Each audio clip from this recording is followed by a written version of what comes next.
Welcome to the Cinema Gold Show. I'm your host, Larry Elise. Today we're continuing our series Classic Rewind by giving a review of Major League 2. First, we'd like to thank our sponsor, Podex, for sponsoring this episode. Podex are the hottest new tools for podcasters looking to have more meaningful conversations or gamify their podcast. Simply shuffle up, ask a question, and let the content roll. Get yours today at podex.com and use code Larry21. Code's right down there, Larry21 for 10% off your order. Now let's dive into Classic Rewind of Major League 2. Objectively, it's a bad movie, and deep down I know this. It's a craven attempt to replicate the success of a standalone film with a slapdash sequel, a play-by-numbers retelling of the original script with a slightly shuffled and incomplete cast, some hackneyed jokes and plot holes the size of the Great Pacific Garbage Patch. But let me tell you how deeply I love Major League 2. The 1994 sequel to the smash hit 1989 comedy Major League 2, which is available for streaming and purchase, commits pretty much all the sins a sequel can commit.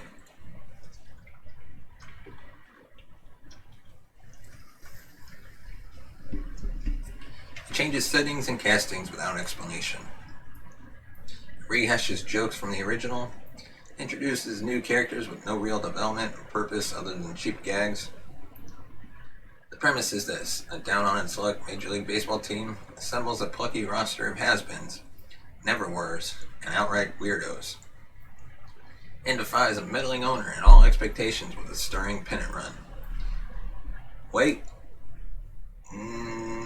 I take that back. That was a premise for Major League. Oops. Major League 2 takes place the following season, despite coming out 5 years later. The Indians are now a pennant favorite after their surprise playoff run the previous year, and they've added a big free agent signing that promises to push them over the top. The evil owner is gone, the team is united, and everything's looking up. How do you make a plot out of this? You make them lose their way.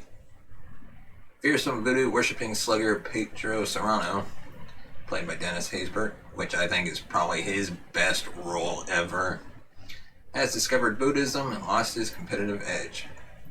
Base-stealing speedster Willie Mays Hayes, played by Omar Epps, who replaced Wesley Snipes, is starring in action films and has lost his competitive edge.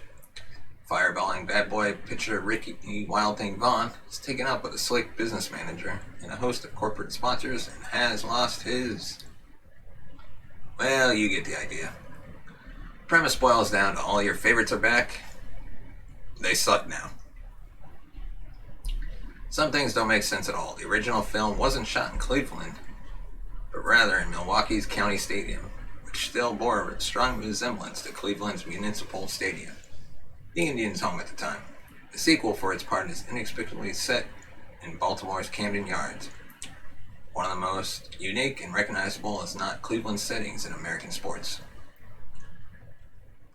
Look closely in a few scenes and you'll see extras wearing Baltimore Oriole hats. The costume budget was cheap, I guess. The film shouldn't work at all, but it does, and that's largely due to a supporting cast that serves mostly to get frustrated with the wayward stars. Bob Uecker returns as the Indians' foul-mouthed, whiskey-guzzling, wisecracking play-by-play announcer, and he's as sharply hilarious as ever. James Gammon reprises his role as crusty veteran manager Lou Brown, the perfect curmudgeon. Most importantly, Randy Quaid joins the cast as a wildly emotional fan who swings from gleeful optimism to screaming rage in the span of just a few games. Quaid's character may be the most accurate representation of Cleveland fans ever committed to film. It's a supremely more quotable film than its predecessor too, perhaps, because it's focused on little else than being one 105-minute collection of zingers and insults that lent a lexicon to its target audience of teenage and 20-something dimwits like me and my friends. I can't count the number of times I implored each other to take a look at the scoreboard, Grasshopper, during some ill-advised competition. It manufactures familiar crises for its characters, defies logic and continuity, and ultimately builds to a climax that is completely formulaic and nonetheless thrilling. It's a sequel in every sense, a movie that would make no sense and have no appeal to someone who didn't come in loving its source material. That's alright, right? And that's our review of Major League 2. Let us know what you thought about Major League 2 in the comments section below. Don't forget to hit that subscribe button.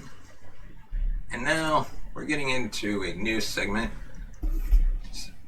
featuring Podex. And this week we start a deck.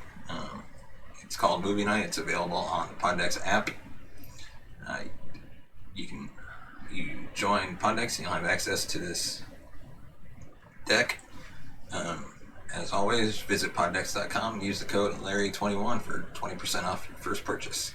Or, apologies, 10% off your first purchase. So today's question, do you show up to the movies on time to watch the trailers, or do you prefer to roll up late?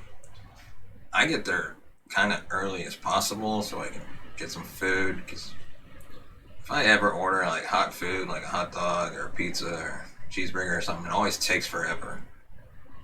And then also, I like to see the trailers, so I arrive on time. I also like to see the,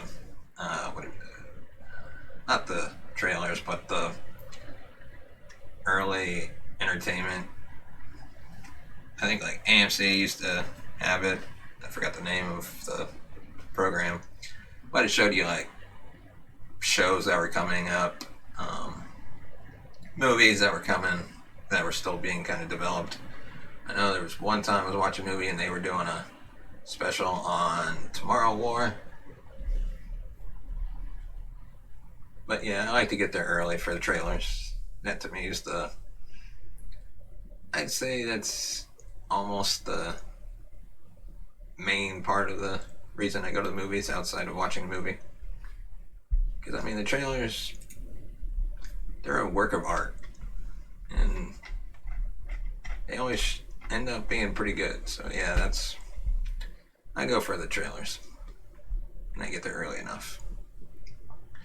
Let me know, do you show up to the movies on time or to watch the trailers, or do you prefer to roll up late? Let us know in the comment section below, or send us a tweet at Cinema Gold Show, or on Instagram at the Cinema Gold Show. Thanks for watching, and we'll see you next week. Take care.